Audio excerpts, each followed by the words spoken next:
Upputhode മാക്കുമുക്ക് ഉദയാസിറ്റി road നന്നാക്കാത്തതിൽ നാട്ടുകാരുടെ പ്രതിഷേധം. വർഷങ്ങളായി തകർന്നു കിടക്കുന്ന റോഡിന്റെ സ്ഥിതി ജനങ്ങൾ അധികൃതരെ അറിയിച്ചെങ്കിലും ജനപ്രതിനിധികൾ പോലും തിരിഞ്ഞു നോക്കുന്നില്ലെന്നാണ് നാട്ടുകാരുടെ ആരോപണം. വാത്തുകുടി പഞ്ചായത്തിലെ ഏറെ പ്രധാനപ്പെട്ട പാതകളിലൊന്നായ ഉപ്പുതോട് മാക്കുമുക്ക് റോഡ് തകർന്നിട്ട് വർഷങ്ങൾ പലത് കഴിഞ്ഞു. റോഡ് പണിയണമെന്നാവശ്യപ്പെട്ട് ത്രിതല പഞ്ചായത്ത് ഉൾപ്പെടെയുള്ള ജനപ്രതിനിധികളെ നിരവധി തവണ നാട്ടുകാർ കാര്യങ്ങൾ ബോധ്യപ്പെടുത്തിയിട്ടും റോഡിനായി പണം അനുവദിച്ചില്ലെന്ന് നാട്ടുകാർ ആരോപിക്കുന്നു.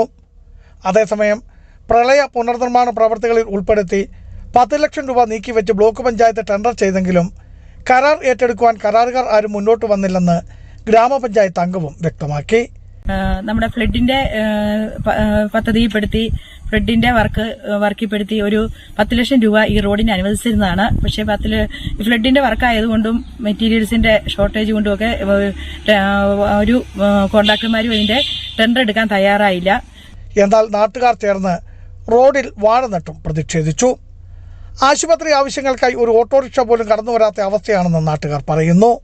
പ്രദേശത്തെ ജനപ്രതിനിധികളെല്ലാം ഇടപെടണമെന്നും റോഡിന്റെ നിർമ്മാണം ആരംഭിച്ചില്ലെങ്കിൽ ശക്തമായ സമരപരിപാടികൾ ആരംഭിക്കുമെന്നും നാട്ടുകാർ വ്യക്തമാക്കി. 10 ഈ വഴിയുടെ പണി പൂർത്തീകരിച്ചാണ്. അത് കഴിഞ്ഞിട്ട് ഒരു 5 വർഷക്കാലം വലിയ കുഴപ്പമൊന്നുമില്ലായിരുന്നു. അതിനുശേഷം ഈ വഴി ഒത്തിരി മോശമായി. MP ആയിട്ടോ MLA ആയിട്ടോ ഒക്കെ ബന്ധപ്പെട്ടിട്ട് ഇത് കിട്ടുകയാണെന്നുണ്ടെങ്കിൽ ഒക്കെ, അല്ലെന്നുണ്ടെങ്കിൽ ഞങ്ങൾ വീണ്ടും പുതിയ സമരപരിപാടികളായിട്ട് മുന്നോട്ട് പോകുമായിരിക്കും. ബിജു വൈശൻ പറമ്പിൽ, ഇടുക്കി വിഷൻ ന്യൂസ്, ഇടുക്കി.